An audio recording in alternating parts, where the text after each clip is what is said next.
Yummy hash browns.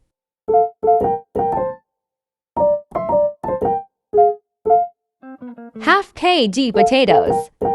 Potatoes. Grated potatoes. Wash 8 in water.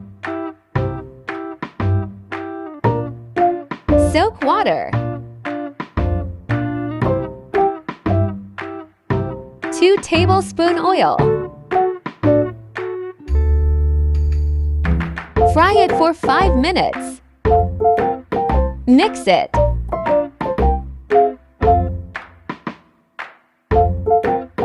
Let it cool. Half tablespoon kali mirch powder. Half teaspoon lal mirch. Salt to taste. 5 tablespoon corn flour.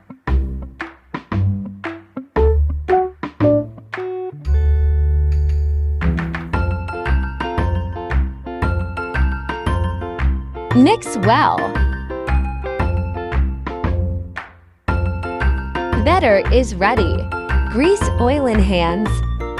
Make tikkia. Fry it.